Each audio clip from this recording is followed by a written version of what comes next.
नमस्कार, आपण पाहत आहे भांडाफोड न्यूज। एका दमात भ्रष्टाचारी कोमात, सोशल मीडिया, कर्जबाजारी, गुन्हेगारी, सट्टेबाजी, चोरी, मटका, जुगार, दारू, सावकारशाही, न्यायाच्या प्रतीक्षेत प्रशासन।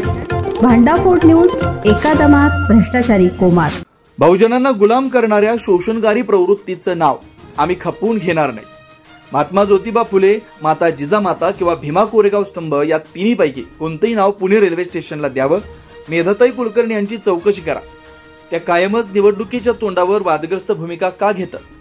दीपक केदार, राष्ट्रीय अध्यक्ष, ऑल इंडिया पॅन्थर सेना यांची मागणी। पुणे रेल्वे स्टेशनला शोषणकारी प्रवृत्तीचं नाव देणं याला आमचा विरोध आहे।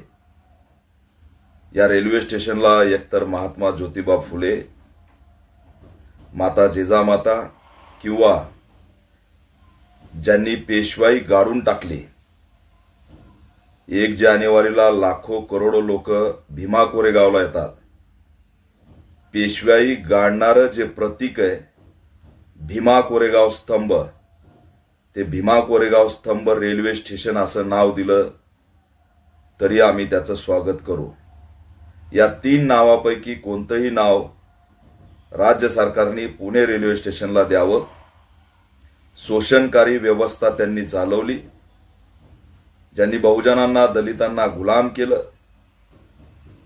अशा नावाने जर कुठं काही निर्माण असेल तर ते खोडण्याचा GR करावा, पण नवीन बनवण्याचा GR करू नये।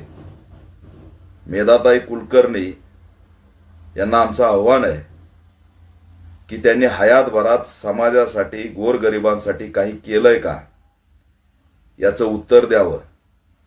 कायम सामाजिक वातावरण दूषित कसं होईल?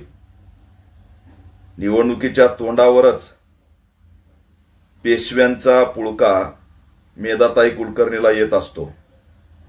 कधी मुस्लिमांच्या स्थळांना टार्गेट करतात, कधी निवडणुकीच्या तोंडावरती वादग्रस्त मागणी करतात। या मेधाताई कुलकर्णीची चौकशी झाली पाहिजे, अशी सुद्धा मागणी गृह विभागाकडे ऑल इंडिया पॅन्थर सेना करणार आहे। आणि कोणत्याही परिस्थितीत शोषणकारी प्रवृत्तीचं नाव पुणे रेल्वे स्टेशनला आम्ही खपवून घेणार नाहीत।